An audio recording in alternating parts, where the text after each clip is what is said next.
Happy morning to all. My name is Vadekar Lakshman.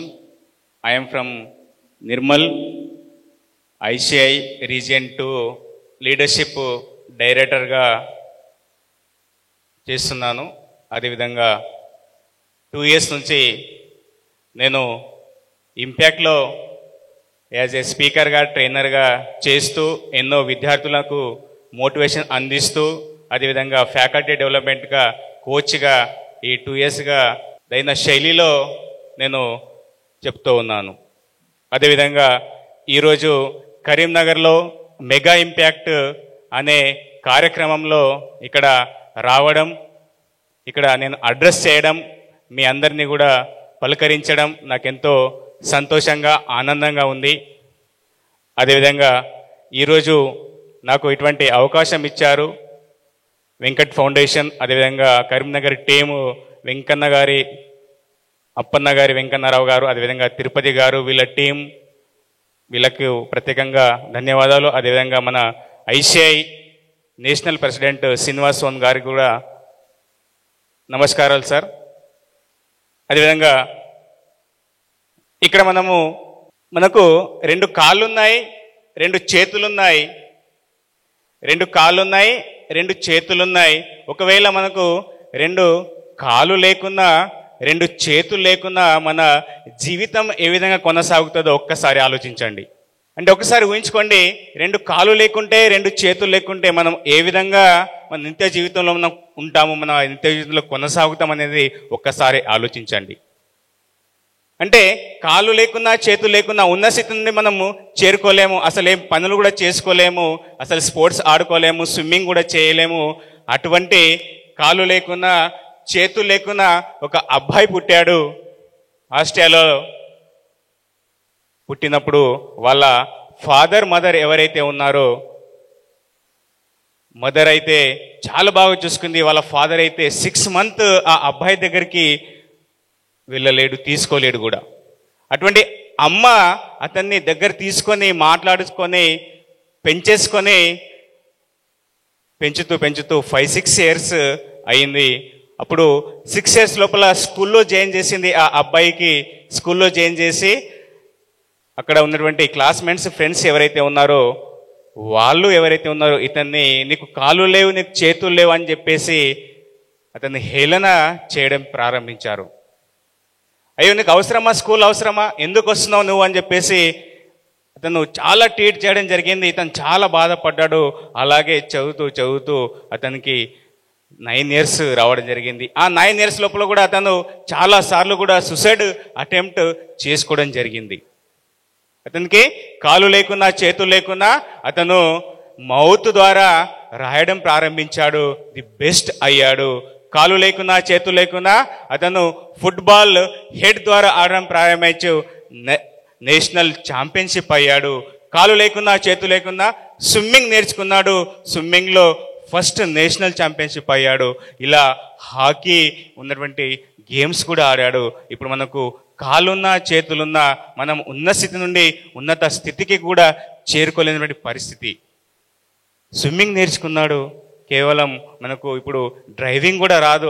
అటువంటి అతను car driving కూడా చేయడం ప్రారంభించాడు. ది బెస్ట్ అనుకున్నాడు. ఇక్కడ చూడొచ్చు, మనం చూసుకున్నట్లయితే స్విమ్మింగ్ చేశాడు, హెడ్ ద్వారా ఫుట్బాల్ ఆడడం ప్రారంభించాడు, అదేవిధంగా కార్ డ్రైవింగ్ కూడా చేయడం జరిగింది. బట్ ఈరోజు మనం ఉన్నాము, అన్నీ ఇచ్చారు మనకు భగవంతుడు, బట్ మనం ఉన్న స్థితి నుండి అసలు ఆ స్థితికి చేరుకోలేము. అతను the best master motivation speaker అయ్యాడు. ఎక్కడైతే అతను హేళన ప్రారంభమైందో వాళ్ళకి ఒక గుణపాఠం చెప్పాలని చెప్పేసి the best master motivation speaker అయ్యాడు. అతనే ది నిక్ ఉజిసిక్. లాస్ట్ ఇయర్ మన తెలంగాణకి అదేవిధంగా ఆంధ్రప్రదేశ్కి రావడం జరిగింది. వచ్చినప్పుడు అతను ఏమన్నాడంటే, ఐ లవ్ మై ఇండియా, మళ్ళీ ఇండియాకి రావాలనుకుంటానని చెప్పేసి అతను అనుకున్నాడు. అతనికి ఒకసారి గట్టిగా క్లాప్స్ కొట్టండి. 1 2 1 2. వాలీబాల్ ప్లేయర్, ఫుట్బాల్ ప్లేయర్, నిరుపేద కుటుంబం, గేమ్స్ అయితే ఓకే, బట్ ఆమె జీవించడానికి ఒక జాబ్ కావాలి. జాబ్ కావాలి అన్నప్పుడు ఆమె ఒక జాబ్కి అప్లై చేస్తుంది, కానీ అక్కడ రిజెక్ట్ అవుతుంది. అలా కొన్ని వందల జాబ్స్కి అప్లై చేస్తుంది, రిజెక్ట్ అవుతుంది, అప్లై చేస్తుంది, రిజెక్ట్ అవుతుంది. ఈమె ఒకే ఉద్దేశం, నేను దేశానికి ఏమైనా సేవ చేయాలని చెప్పేసి లాస్ట్ CISF అని ఒక కాల్ లెటర్ ఆమెకు రావడం జరుగుతుంది. ఆమె ఈరోజు నెక్స్ట్ డే ఆమె ఢిల్లీకి అటెండ్ కావాలి, లక్నో నుంచి ఢిల్లీకి అటెండ్ కావాలి. అటెండ్ అయినప్పుడు ట్రైన్లో బయలుదేరాలి. లక్నో నుంచి ఢిల్లీకి ట్రైన్లో బయలుదేరుతుంది. వెళ్తున్న క్రమంలో ఆ ట్రైన్ భోగిలో ఏదైతే ప్యాసింజర్స్ ఉన్నారో వాళ్ళతో పాటు ఈమె కూడా కూర్చుంటుంది. ఆ ప్యాసింజర్తో పాటు ఎవరైతే మిగతా ఒక 5 మెంబర్స్ దొంగలు ఉన్నారో ఈమె గొలుసు చైన్ ఏదైతే ఉందో మెడలో ఉన్న చైన్ని దొంగలించాలని చూస్తూ ఉంటారు. చూస్తున్న క్రమంలో ఈమె దగ్గరికి వస్తారు. ఈమెతో కొట్లాడేసుకొని చైన్ గుంజేసుకొని ఆమె ట్రైన్ నుంచి ఆమె బయటికి తీసేస్తారు, బయటికి నెంటేస్తారు. బయటకు నెంటేస్తున్న క్రమంలో అటునుంచి ఒక ట్రైన్ వస్తుంది. ట్రైన్ వస్తున్న క్రమంలో ఆ ట్రైన్కు తగిలి అక్కడే పడిపోతుంది. పడిపోయిన క్రమంలో అక్కడ ఆమెకున్న రైట్ లెగ్ ఏదైతే ఉందో 49 ట్రైన్స్ ఆమె కాలుపై నుంచి వెళ్ళిపోతాయి. 1 కాదు, 2 కాదు, 3 కాదు, 49 ట్రైన్స్ ఆమె కాలు నుంచి వెళ్ళిపోతాయి. వెళుతున్న క్రమంలో ఆ నైట్ చీకటి, అక్కడ ఎవ్వరు లేరు. ఆ సమయం లోపల ఆమె రైట్ యొక్క కాలుకు రక్తం కారుతుంది. కొన్ని ఎలుకలు పీకు తింటున్నాయి ఆ కాలుకి. స్పృహ కోల్పోయింది. అట్లాగే తెల్లారింది. తెల్లారేసరికి ఆ ప్రాంతంలో ఉన్నటువంటి వాళ్ళందరూ కూడా వచ్చి చూసి ఈమెని ఒక రైల్వే హాస్పిటల్లో జాయిన్ చేస్తారు. రైల్వే హాస్పిటల్లో జాయిన్ చేసి అక్కడ ఆ కాల్ని కట్ చేయమని చెప్తారు. అక్కడ అనెస్థియేషియా డాక్టర్ కూడా అందుబాటులో ఉండరు. అటువంటి క్రమంలో అనెస్థియేషియా ఇంజెక్షన్ ఇవ్వకుండా ఆ కాలుని అక్కడే కట్ చేస్తారు. విపరీతమైన పెయిన్ అనుభవిస్తుంది. అప్పుడు అక్కడ ఉన్న వాళ్ళు, రైల్వే స్టేషన్ పోలీసులు ఆమె ID కార్డు చూసి వాళ్ళ ఇంటి వాళ్ళకి, వాళ్ళ అమ్మకి ఇన్ఫార్మ్ చేస్తారు. వాళ్ళ ఫ్యామిలీ వాళ్ళందరూ వచ్చేస్తారు. నెక్స్ట్ డే తెల్లారుతుంది. టీవీ న్యూస్ వస్తుంది, అదేవిధంగా పేపర్స్ వస్తాయి. ఆ న్యూస్ లోపల ఒక న్యూస్ వస్తుంది, ఈమె సూసైడ్ అటెంప్ట్ చేసుకుంది రైల్లో దూకి. ఎందుకు చేసుకుంది అని వాళ్ళు క్వశ్చన్స్ అడిగితే ఈమె టికెట్ తీసుకోలేదు అని చెప్పేసి చాలా రకాలుగా న్యూస్ వస్తాయి. ఆమె ఆ న్యూస్ని చదివి చాలా బాధపడుతుంది. అయ్యో, నేను ఇదా చేసింది, నేను నాకు థీఫ్ ఎవరైతే ఉన్నారో, దొంగలు ఎవరైతే ఉన్నారో నన్ను కొట్టి బయటకు నెంటేశారు అని చెప్పేసి ఏ ఒక్క న్యూస్ పేపర్లో రాలేదని చెప్పేసి బాధపడుతుంది. ఎస్, నేను నిరుపేద కుటుంబం, నేను చెప్పింది ఎవరు కూడా వినరు అని చెప్పేసి అనుకుంటుంది. అప్పుడే ఆమె ఒక సంకల్పం కట్టుకుంటుంది, నేను ఇప్పుడు నిరుపేద కుటుంబం కదా, నేను ఏం కూడా అంటే నన్ను తక్కువ చేసి చూస్తున్నారు కదా అని చెప్పేసి ఒక సంకల్పం కట్టుకుంటుంది. ఆ సంకల్పమే ఆమె ఒక మంచి స్థాయికి చేరుకోవాలని అనుకుంటుంది.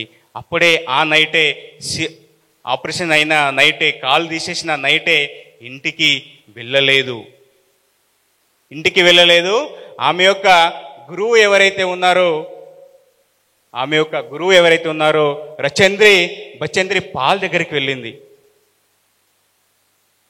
బచంద్రి పాల్ ఎవరైతే ఉన్నారో ది ఫస్ట్ ఎవరెస్ట్ ఎక్కిన ఉమెన్, ఆమె దగ్గరికి వెళ్ళింది. నేను ఎవరెస్ట్ ఎక్కాలనుకుంటున్నాను, అయ్యో నీకు ఒక కాలు లేదు, ఒక కాలు నొప్పిగా ఉంది, ఎలా ఎక్కుతావు అని చెప్పేసి ఆమె క్వశ్చన్స్ అడిగింది.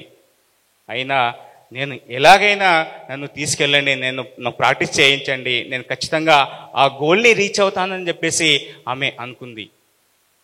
ఎస్, నువ్వు అనుకున్నావు కదా, ఈ సంకల్పం నీ గొప్పది కదా, ఖచ్చితంగా ఎగ్జాక్ట్లీ నువ్వు ఎక్కినావు, నీ గోల్ రీచ్ అయినావు, బట్ నీకు ఆ డేట్ తెలవాలి, నువ్వు ఆ గోల్ రీచ్ అయ్యే డేట్ తెలవాలని చెప్పేసి ఆ బచంద్రి పాల్ ఎవరైతే ఉన్నారో ఆమెని ఎంకరేజ్ చేయడం జరిగింది. ఆమె ప్రాక్టీస్ మొదలుపెట్టింది.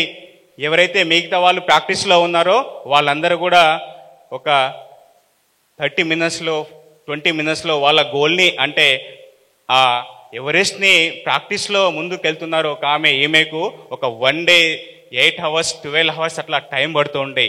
అంటే వాళ్ళకు చేరుకోవాలంటే ఈమెకు అవుతలేదు, ఎందుకంటే ఒక కాల్ లేదు. కాల్ని ఆర్టిఫిషియల్ కాల్ని ఒక టాటా వాళ్ళు డొనేట్ చేయడం జరిగింది. అలా వెళ్తూ వెళ్తూ ఆమె ప్రాక్టీస్ని మొదలుపెట్టింది. అందరికన్నా ముందుకు వెళ్ళడం ప్రారంభించింది. ఆమె ప్రాక్టీస్లో ముందుకెళ్ళి ఇక్కడ మనం చూసుకున్నట్లయితే ఆర్టిఫిషియల్ లెగ్స్ పెట్టుకోవడం జరిగింది. ఆమె అనుకున్న లక్ష్యం ఏంటిది? నా జీవితాన్ని ఎవరు లెక్క చేస్తలేరు, నన్ను ఎవరు పట్టించుకుంటలేరు, వాళ్ళకు గుణపాఠం చెప్పాలని చెప్పేసి ఆమె అనుకుంది. కాబట్టి ఆమె బచంద్రి పాల్ దగ్గరికి వెళ్ళి ప్రాక్టీస్ చేయడం ప్రారంభించింది. ఎగ్జాక్ట్లీ ఆమె యాక్సిడెంట్ అయిన టైంకు 2 ఇయర్స్ లోపల ఆమె అనుకున్న లక్ష్యం ఏదైతే ఉందో ఎవరెస్ట్ శిఖరాన్ని ఒక first women in the our country కాదు అవర్ వరల్డ్ అని చెప్పచ్చు. ఎందుకంటే ఫిజికల్ హ్యాండిక్యాప్ ఉన్నటువంటి ఉమెన్ ఏదైతే ఉందో ఎవరెస్ట్ ఎక్కినటువంటి ఉమెన్ ఆమె తెరకెక్కింది. ఆమె వెళ్తున్న క్రమంలో చాలా అడ్డంకులు వచ్చాయి. ఎవరెస్ట్ ఆక్సిజన్ అయిపోతుంది, కొన్ని శవాలు అక్కడ పడి ఉంటాయి. ఎవరెస్ట్ ఎక్కే క్రమంలో వాళ్ళందరినీ ధైర్యం తెచ్చుకొని పైకి వెళ్తుంది. అయినా కూడా ఆమె నేను ఇక్కడే చనిపోవచ్చు పర్వాలేదు, కానీ అనుకున్న లక్ష్యం ఏదైతే ఉందో నాకు హేళన చేసిన వాళ్ళు ఎవరైతే ఉన్నారో వాళ్ళకి ఒక గుణపాఠం చెప్పాలని చెప్పేసి అనుకుంది. కాబట్టి ఆమె సంకల్ప బలం ఏదైతే ఉందో చాలా గొప్పది, మనం చూస్తూ ఉండొచ్చు.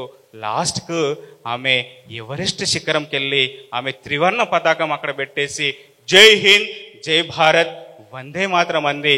మనము ఇప్పుడు ఉన్నాం, మనకు అన్నీ ఉన్నాయి, వసతులు అన్నీ ఉన్నాయి. ఫాదర్ ఉన్నారు, మదర్ ఉన్నారు, చదువు చెప్పే గురువులు ఉన్నారు, మంచి మంచి స్కూల్స్ ఉన్నాయి, కాలేజెస్ ఉన్నాయి, యూనివర్సిటీస్ ఉన్నాయి, లైబ్రరీస్ ఉన్నాయి. ఇప్పుడు టెక్నాలజీ, ఆర్టిఫిషియల్ ఇంటెలిజెన్స్ ఉంది, అన్ని అవకాశాలు ఉన్నాయి. బట్ మనం అనుకున్న లక్ష్యాన్ని సాధిస్తలేము.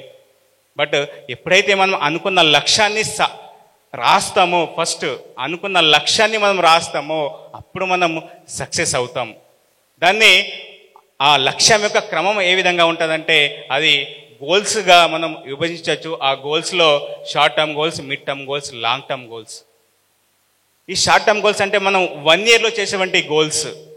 ఈ 1 ఇయర్లో మనకు 10/10 జీపీఏ తెచ్చుకోవాలి, అదేవిధంగా మంచి మార్క్స్ తెచ్చుకోవాలి, అదేవిధంగా ఒక 3 ఇయర్స్లో మనం అనుకున్న సబ్జెక్ట్లో మంచి రాణించాలి. ఆఫ్టర్ 5 ఇయర్స్ 10 ఇయర్స్లో ది బెస్ట్ మనం ఏది అనుకున్నామో అది సాధించాలి అని చెప్పేసి అటువంటి గోల్స్ పెట్టుకోవాలి. గోల్స్ స్మార్ట్స్గా ఉండాలి.